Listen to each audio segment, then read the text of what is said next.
Hello doctor Naik साहब, यहाँ पर जितनी भी बातें हुई हैं ज्यादातर इंग्लिश में हुई हैं और यहाँ पर इतने पढ़े लिखे लोग नहीं हैं कि वो अब सिर्फ इंग्लिश समझ सकें। ज्यादातर तो जो भी आपके लेक्चर या भाषण होने चाहिए थे ना, माफ कीजिए, वो यहाँ पर लोगों की भाषा में होने चाहिए। भाई माफ कीजिए, मुझे बताने दीजिए। हमें यहाँ बुलाया गया है, जाकिर को मुंतजमीन ने यहाँ बुलाया है इंग्लिश में बात करने के लिए और सवाल जवाब के लिए। ये सवाल जो आपको बताने हैं, मैं आपसे दरख्वास्त करूंगा मेहरबानी करके प्रोग्राम के बाद मुंतजमीन को बताएं। सवाल मेरा बाकी है। हाँ। सवाल मेरा बाकी है।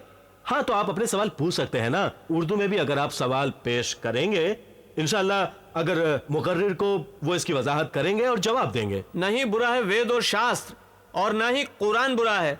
बिना समझी बातें और बेसमझा व्याख्यान बुरा है। समझो तुम अपनी बातें और सबका ध्यान बुरा है। अपने अपने हिसाब से सोचो कि उस प्रभु का सम्मान नहीं बुरा है। और आलमी भाईचारे के पहले से जहां भी कोई बातें होनी चाहिए वहां पर मजहब की कोई बात नहीं होनी चाहिए। मजहब से ऊपर उठकर बात होनी चाहिए, क्योंकि मजहब से ऊपर उठना ही उस अल्लाह ताला को पाना है, उस परमात्मा को पाना है। और पहले गॉड का मतलब समझो कि गॉड का मतलब क्या है। गॉड गॉडेस कुछ नहीं होता।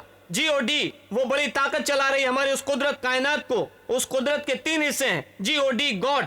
G का मतलब जनरेटर, O का मतलब ऑपरेटर, D का मतलब डिस्ट्रॉयर। ये कुदरत हमें पैदा कर रही है, कुदरत हमें चला रही है, कुदरत हमें मिटा रही है।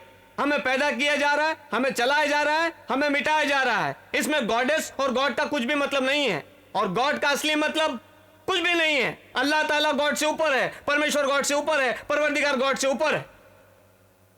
बहुत बहुत शुक्रिया भाई। शुक्रिया। भाई ने मेरी तकरीर का बहुत मुख्तसर अंदाज में खुलासा किया, अल्हम्दुलिल्लाह मैं उनका शुक्रगुजार हूँ। उन्होंने सही कहा कि कोई देवी देवता नहीं है।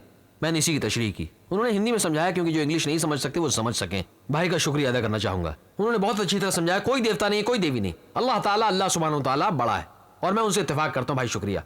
और उन्होंने ठीक कहा, नहीं होने चाहिए वो मुख्तलिफ मज़ाहिब, और मैं आपसे इत्तेफाक करता हूँ, नहीं होने चाहिए मुख्तलिफ मज़ाहिब, क्योंकि कुरान फरमाता है सूरह आल इमरान में सूरह नंबर 3 आयत नंबर 19, इन्नद्दीन इंदल्लाहिल इस्लाम। जिंदगी का एक ही तरीका मंजूरी के लायक है कि इंसान जो अपनी ख्वाहिशें हवाले कर देता है अल्लाह सुब्हानहू ताला के। और मैं आपसे इत्तेफाक करता हूं कि अगर आप मजहब के अंदर आपस में ही लड़ेंगे तो इख्तलाफात होना यकीनी है, और इख्तलाफात नहीं होने चाहिए। और भाई ने कुछ तफसीरें और भी किए, जैसे शिया वगैरह और मुख्तलिफ मज़ाहिब और 73 फ़िरक़े हैं। मैं जवाब दे सकता हूँ, मगर उसके लिए वक्त चाहिए। अगर आप जानना चाहते हैं जवाब तो आप पूछ सकते हैं, मैं आपको इसका जवाब भी दूंगा क्यों मुख्तलिफ फ़िरक़ों वगैरह के बारे में। लेकिन भाई ने सही कहा, मजहब एक होना चाहिए, जिंदगी का एक तरीका, और वो है अपनी मर्जी अल्लाह सुब्हानहू ताला को सौंप देना। अगर आप इसमें यकीन रखते तो भाईचारा जरूर होगा, और अगर यकीन नहीं रखते तो इख्तिलाफात यकीनी है। आपका बहुत बहुत शुक्रिया।